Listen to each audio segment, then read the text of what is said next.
Running shoes are so complicated. So you want to become a runner and you're not sure what shoes are going to help you to do that. I was there 3 months ago and I spent weeks researching the science of running shoes. And today I'm going to be sharing everything you need to know and nothing you don't, and talking about my experience running in the Hoka Clifton 9s over the last 3 months. These shoes changed my life for the better, and I'm so excited to be telling you about them today so you can decide if you think they can do the same for you. I'll talk a little bit about minimal and barefoot running shoes because it is a hotly debated topic, whether we should be running with cushion, with heel-toe drop, in flat shoes, in minimal shoes, or if we should just be running barefoot, dogs out. If you're new here, hi, my name is Cadence and I'm so happy to have you. On this channel, I share and test evidence-based health and fitness tools so that we can reach our health goals together. These shoes have gone totally viral, and I've seen so many people saying that they hated running until they tried these shoes, and that was one of the things that got me interested in buying these shoes in the first place over the summer. I consider myself a beginner or maybe a restarter. I ran a little bit during the original lockdown when gyms were closed, but I never really got very good at it. I was quite slow and I didn't really know very much about running. In this video, I'm going to give you a lot of information. Of course, talk to a professional if you have access to one, and if you have an injury or any other specific health concerns, definitely listen to a professional and not me. But otherwise, hyperfixating, overthinking, trying to find the perfect pair of running shoes, the perfect gear, optimize everything, if that stops you from getting out there and reaching those goals that you have for yourself, whether it's to improve your running, to start running, to run a new distance, maybe you want to run a race, whatever it is, don't let finding the perfect pair of shoes be the thing that stops you. You want some shoes that are going to be wide enough, they have a good fit, they feel comfortable for you, they address any of the concerns that you have, but beyond that, don't overthink it. And now I will proceed to overthink it for the next 15 or so minutes because I got deep into the world of shoes to make this video, and I want to share just the key takeaways that will be the most helpful so that hopefully I can save you a lot of time that I spent reading research papers, listening to professionals, listening to debates, because I had no idea that shoes were such a controversial topic. First thing we need to talk about is some important terms so that when I give you the stats and describe the Clifton 9s, you will be able to understand what all these numbers and values mean. And hopefully whether you end up going for the Clifton 9s or a totally different shoe, understanding these terms will be helpful in your search. The first thing is the heel to toe drop, sometimes shortened to toe drop. That is the difference between the height of the heel and the height of the toe on the shoe. As a beginner, I started with a steeper heel to toe drop of about 10 millimeters. I found that really helped me, at least in my opinion and experience. I think it helped me to kind of get the motion of running where you're rolling forward onto your toes. And I also honestly just liked that I had a lot of extra heel cushion because let's face it, when you first start running, it can be kind of painful and uncomfortable in the beginning. I am more comfortable with the motion of running, so that's why I decided to opt for a bit of a flatter shoe. Next, let's talk about the toe box, which is this part at the end of the shoe where your toes go. Width of the toe box is really important. We don't want to squish any of our toes, and fortunately, it's becoming more and more popular for running shoes as well as even street shoes like Converse to come in wide options. Ideally, we want our toes to be able to splay out a little bit without the shoe being so wide that we're wiggling around. So you want to feel secure, but definitely have room for your toes. So you can see here, there's an ever so slight curve on the bottom of the shoe. That is called the rocker. The idea behind this is that it encourages you to roll forward onto your toes when you're running. And one of the other goals is to reduce fatigue of your leg muscles. The lighter the shoe is, the less energy is required from our legs to pick our feet up off the ground with each step. So there's a trade-off here. Of course, cushion is really good for comfort, and depending on your needs, you may want more cushion, but with more cushion comes more weight. So the best shoes have found ways to add cushion without adding additional weight. The upper is the top part of the shoe that covers your foot up here. These are often ventilated or breathable in some way. They also should ideally be flexible and move with your foot, and they shouldn't be too tight or restricting circulation in any way. I like to think of stack height of a shoe as a sandwich. Essentially, it's the amount of material between your foot and the ground. The insole, which is often removable, and in the case of the Clifton 9s is removable, is kind of like the top piece of bread of a sandwich. The midsole in here is like the peanut butter and jelly of a sandwich, and the outsole is like that bottom piece of bread, the bottom of the shoe. That's the part that's actually making contact with the ground. Responsiveness is a measure of how quickly and efficiently the shoe returns energy to the runner. More responsive shoes tend to be less cushioned and less stable, and less responsive shoes tend to be more cushioned and more stable. So again, there's a little bit of a trade-off there depending on what's more important to you. Stack height and cushioning has 3 general categories. Minimalist will be almost barefoot. So think something between your foot and the ground, but not really any cushion, shape, height, nothing there. Moderate stack height has more cushion than a minimalist shoe, but is still relatively low profile. They're also usually quite lightweight. Maximalist shoes are very high stack height, very cushioned. The highest highest level of shock absorption, and they're usually heavier because of that. There's a huge debate about more or less cushion that we'll get into in a little bit, but let's talk about the Clifton 9 stats. These shoes weigh 7.3 ounces. The heel to toe drop is 5 millimeters. The stability is neutral. The cushion is balanced, so they're considered less cushioned for a Hoka shoe, or like middle of the road cushion for a Hoka shoe, but Hoka shoes are known to be more cushioned in the shoe world. So on their website, they say these are best for walking and running. They cost $145. The stack height is between 29 and 24 millimeters. A big selling point for the shoes is that they're cushioned and lightweight, and they're kind of marketed as a do-it-all shoe, jack of all trades, master of none. The whole reason I got new shoes this summer was because I really started to dislike my previous running shoes. The toe drop started to just feel way too steep for me. I started to feel a little bit unstable in them. I realized at the time that I bought them, I probably bought them a little bit too narrow or small, and I could have done better with a wider or maybe one size up, and they were honestly just getting a little bit worn out. I also tested the Bondi, often called Bondi, but they're named after Bondi Beach in Australia. So anyway, I tried the Bondi 8s. They were comfortable enough for walking, but I felt like I was wearing clown shoes when I was running. So after that, I was like, okay, let's try the Clifton 9s and see if they can solve all my problems. So yeah, I really loved the Clifton 9s. I love the wide fit. The cushion is so comfortable and feels amazing. I like the flatter shoe. I've really gotten used to it and come to really enjoy it compared to the steeper heel toe drop on my previous Nike running shoes. I run on pavement, so the extra cushion just feels really nice and encourages me to get out there because it does reduce the feeling of hitting the ground, which is something that's hard for me. I do tend to experience a little bit of arch pain even when I'm walking in bare feet. Like, I grew up in Southern California and I spent a lot of time walking on the beach, walking from the beach home, you know, etc. When I would walk in flat sandals or barefoot, I would get arch pain pretty quickly, and I don't experience that at all wearing these, which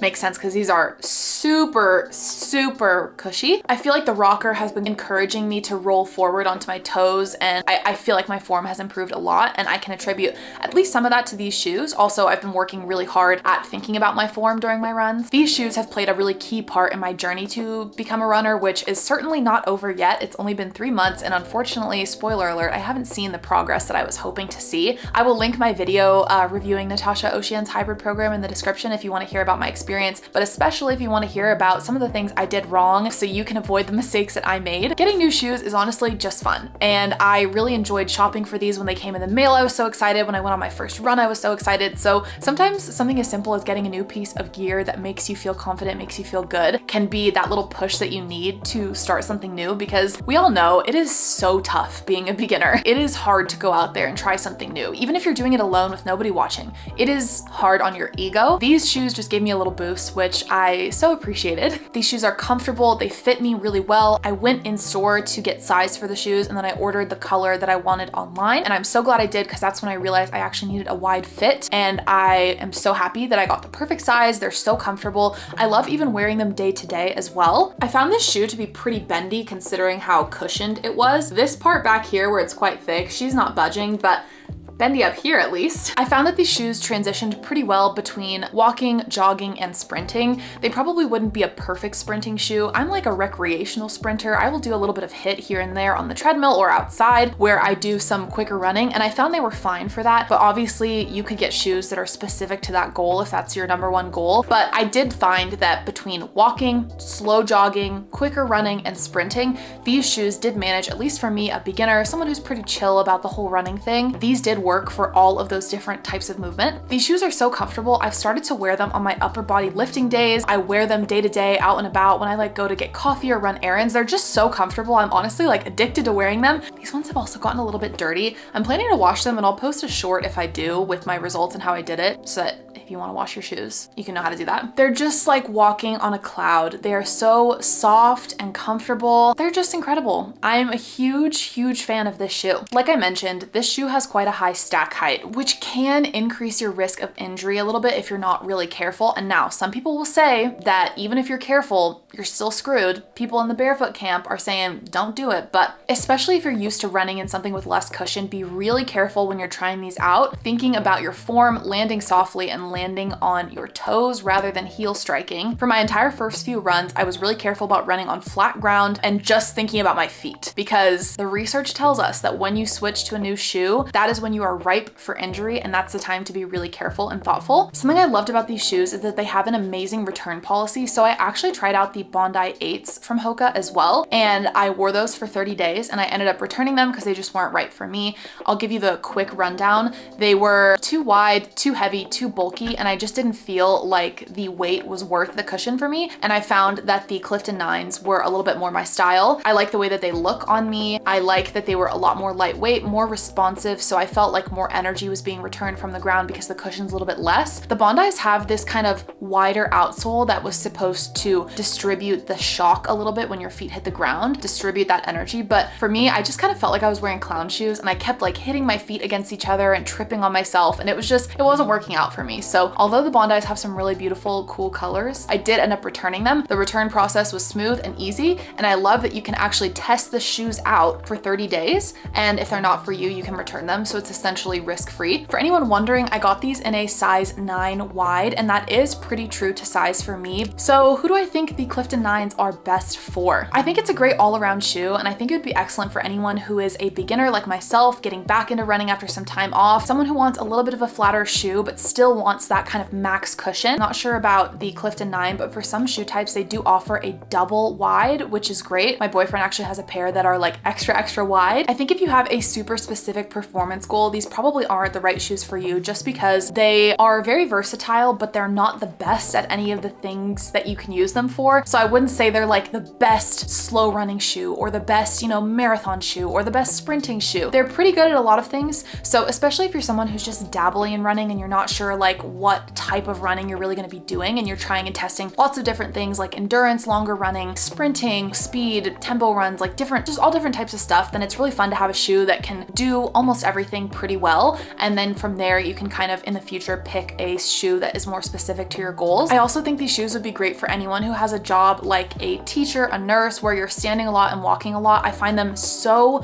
comfortable to stand and walk around in. I know a lot of people love the Bondis for those types of jobs and talk about the Bondis, but I honestly think these would be better. They're a little bit less cushioned, but I just like that they're a little bit more sleek and subtle. They aren't as wide here at the top with that extra outsole that the Bondis have. For me, that made them more comfortable because like I said, the Bondis were kind of making me feel like I was wearing clown shoes. If you had a similar experience, I definitely recommend switching to these. And if you're interested in a kind of like middle of the road shoe that would be really comfortable for day-to-day wear, and you're in one of those roles where you're on your feet a lot, I definitely recommend these. One thing I really struggled with was consolidating a lot of conflicting research. As many of you know, my channel and a lot of my lifestyle is based around using the available science to try and make the best decisions possible for anything health related. It's a hot button topic, whether we should be running barefoot or in minimal shoes or in highly cushioned shoes, moderately cushioned shoes. And I think in certain cases it makes sense to go one way, in other cases it makes sense to go another. And I really think it's highly personal. I came away from my research on shoes, cushioning, stack height, the type of shoes we should be wearing for running, whether or not we should be running barefoot. I came away with a lot of questions. What if I'm running barefoot and I step on a rock or a nail? Where can I safely run barefoot? Should I be on pavement, on hiking trails, on the grass, in the sand, on the track? Because a lot of the area around me where I tend to run, there's no way I could run barefoot. And if I chose to wear a barefoot minimal shoe that mimics being barefoot, is it actually going to get me the benefits of running totally barefoot? Or am I losing most of those benefits by wearing any shoe anyway? What about the comfort aspect of a more cushioned shoe? Even if a more cushioned shoe doesn't improve my risk of injury compared to running barefoot, what if it makes me want to run more? What if I find it more comfortable and enjoyable? What if I have shin splints? Because I did deal with a shin injury during the last 3 months. Spoiler alert, these shoes absolutely saved me. And they were the only thing I could walk in for about 2 weeks without experiencing pain. Does making people switch out of their shoe of choice, whether it's barefoot or Maximalist cushion, reduce the likelihood that they will get out there, get after it, and achieve their running goals? We all have different feet, right? It's really hard for me to imagine that there is a one-size-fits-all prescription that everyone should be barefoot, everyone should be in max cushion, everyone should be in moderate, everyone should have the same toe drop or stack height. If we know that our injury risk increases when we switch shoes, should we really be encouraging people to do that? Should we risk it? Can we strengthen our feet without running in barefoot shoes. I want to highlight some of the things that we can all agree on and leave some of the more controversial elements of these topics. I'm gonna leave that over here. There was not a lot of consensus, but there were a few things. Impact is lower when we run on the balls of our feet rather than on our heels, and we're more likely to do that when we have less cushion, because when our heel hits the ground hard when we're barefoot, that hurts. So naturally, that pain kind of pushes us towards running on the ball of our foot. Whereas if we're in a max cushioned shoe, we don't feel that impact as much, so we're a little bit more likely to heel strike. Regardless of the shoe you're wearing, running softly is a really helpful, scientifically proven cue that can help prevent injury for all types of runners from experienced to novice. A key takeaway from my research is that suddenly switching shoes, whether it's from max cushion to barefoot, barefoot to max cushion, or anywhere in between, creates a large risk of injury for all individuals. So one piece of advice I feel confident about giving you is to go slowly if you do plan on switching shoes. Don't make any sudden moves. If you do transition, do it slowly, carefully, over several months or years. We also seem to agree that we want a wide enough toe box that our toes aren't too squished, but not so wide that we're slipping around. My previous shoes were so tight that they caused blisters and a lot of pain, and trust me, it's so worth it to just get that wide size and test it out to make sure that you have the perfect shoe width. There's some compelling evidence that choosing the shoe that's most comfortable for you is more effective at preventing injury than having a shoe prescribed to you. There's got to be a balance somewhere here between challenging yourself to get your feet, your legs to get stronger, to improve your running form, etc., but also being comfortable and being able to actually stick to your running goals and not hating your life every step of the way. There was some compelling evidence towards going barefoot, but here's what I think, for whatever it's worth to you watching. What if I just want to feel comfortable? What if running is already hard enough for me that I cannot add any additional barriers to entry, at least right now? What if I want to just make one part of running easier, more comfortable, more fun? Honestly, I haven't found a pair of barefoot running shoes that I think look good. And as someone who, I'm not the most fashionable person on earth, let's be clear, but I do like fashion, and I don't want to run around wearing shoes that I feel self-conscious about because I really hate the way that they look. And it's all personal preference. If you love the way that barefoot shoes look, then that's amazing. I'm just talking about my own personal preference. So after understanding some of the potential benefits of running in a flatter, less cushioned shoe, I did opt to get a flatter shoe, but clearly this shoe is nowhere near a barefoot shoe. Clearly, I was not able to be convinced, and I want to be clear and upfront about my own bias in this. I just can't right now. I just can't right now. My unqualified opinion is that we should arm people with the knowledge of how to prevent injuries no matter what shoes they are wearing. Understand that an individual's needs are very specific to them, and it's very hard to make a recommendation at the population level with any recommendation, including shoes. And I think we should be encouraging people to do things that are good for their health, even if they're not doing it perfectly or optimally. That's my personal belief. I think we have so much information out there about how to hyper optimize